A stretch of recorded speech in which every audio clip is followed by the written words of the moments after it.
महाभारत में देखिए धृष्टद्युम्न थे जो द्रोणाचार्य को निष्क्रिय कर दिए थे। और धृष्टद्युम्न कैसे प्रकट हुए थे? यज्ञ से। यज्ञ क्या है? शरीर और मन के बीच में दूरी घटाते जाइए, एक अग्नि प्रकट होती, योगाग्नि है। यज्ञ की परिभाषा बहुत विस्तार से हम कई बार बताए हैं, आज इतना ही समझिए। जब धृष्टद्युम्न प्रकट हुए थे, उसका लक्ष्य क्या था? द्रोणाचार्य को निष्क्रिय करना। द्रोणाचार्य अपने अंदर की आदत है, और द्रोणाचार्य जब निष्क्रिय हो जाएंगे तब हम आदत को रूपांतरित कर सकते हैं। नहीं तो हमें मरना आसान लगता है, आदत बदलना कठिन लगेगा। किसी से कह दीजिए कि नमक मत खाइए आज से, तो आप 40 साल और जिंदा रहेंगे। 1-2 दिन 3 दिन अभ्यास करेगा, फिर कहेगा हम जल्दी ही मर जाएंगे, नमक नहीं छोड़ पाएंगे। 40 साल बाद मरना या पहले मरना, मरना तो है ही। अगर किसी को ये सिद्ध हो जाए कि नमक छोड़ने पर कभी नहीं मरेगा तो छोड़ देगा, लेकिन विश्वास नहीं होता कभी नहीं कोई मरेगा। राम भी गए, कृष्ण भी गए, बुद्धा गए, सब गए। लाड़ी माँ से जो दिखाए थे कि कई जगह प्रकट हो जाते, वो भी गए। कैसे गए? ठीक है, स्वेच्छा से गए। क्यों गए? न जाते अच्छा लगता हम लोग बीच में रहते, लेकिन गए। वो युक्तेश्वर गिरी गए, योगानंद गए, सब तो गए।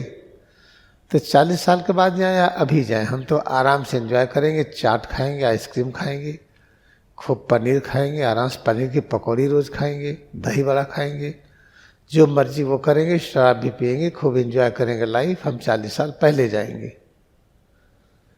जब हम नहीं कर पाते हैं तो इस मार्ग पर चलते हैं।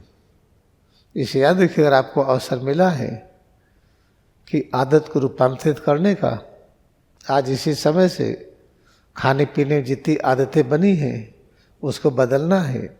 और बदल पाएंगे तभी जब हर क्षण शरीर और मन के बीच दूरी घटाते रहेंगे, हर पल। ये सब कुछ करते रहिए, लेकिन अगर आपको श्रद्धा नहीं, विश्वास नहीं है लहरी महाशय में, जहाँ से क्रिया योग आई है, महातार बाबा में, समिक्तेश्वर गिरी में, योगानंद में, तो नहीं कर पाएंगे। क्योंकि मैं तो उन्हीं की बात बताता हूँ, होली साइंस से हम आपको पढ़ा रहे हैं।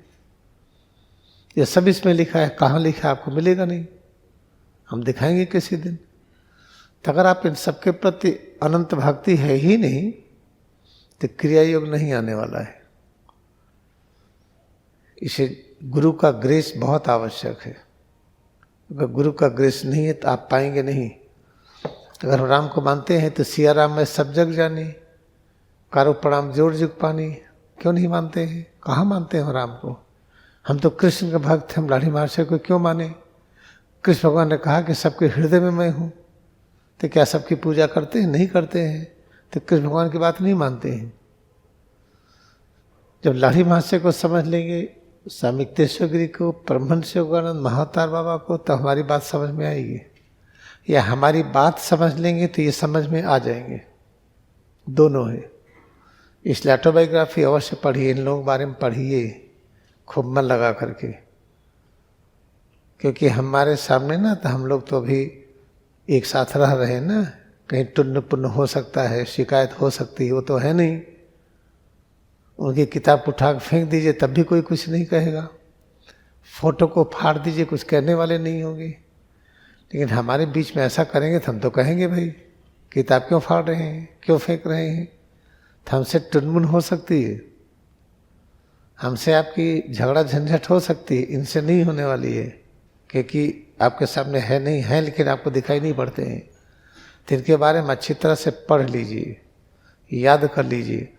आदत को बदलने के लिए तैयार रहिए। आदत नहीं बदलेंगे तो गठिया नहीं जाएगी, ब्लड प्रेशर नहीं जाएगा, डायबिटीज नहीं जाएगी, आँखों की तकलीफ नहीं जाएगी, कान से जो कम सुनाई पड़ता ठीक नहीं होगा, कोई चीज़ जाएगी नहीं। इसलिए आदत का रूपांतरण आवश्यक है। आदत कैसे बदलेगा, हम आपको अभ्यास कराने चल रहे हैं। शरीर मन के बीच में दूरी घटाते जाइए, आपके अंदर योगाग्नि जो प्रकट होगी वो आदत को बदल देगी। नहीं धृष्टद्युम्न आए तलवार लेकर के, जब द्रोणाचार्य बैठ गए, क्योंकि अश्वत्थामा मरो, अश्वत्थामा मर हुआ तो द्रोणाचार्य कहे कि भाई ये ठीक है, विश्वास तो नहीं होता लेकिन अगर युधिष्ठिर कहता है तो भाई मान लेते हैं। गए चुपचाप बैठ गए, तब धृष्टद्युम्न आए, गला काट दिए। तो अश्वत्थामा मरो भी होना चाहिए। अश्वत्थामा कौन है? कर्मफल। भाई द्रोणाचार्य के कौन पुत्र है? जब कोई आदत होगी तो कुछ कर्मफल मिलेगा। खूब रबड़ी खाएंगे, दूध खाएंगे, मेवा खाएंगे, घी खाएंगे तो फल मिलेगा, कुछ होगा। ठीक से खाना खाएंगे तो उसका फल मिलेगा।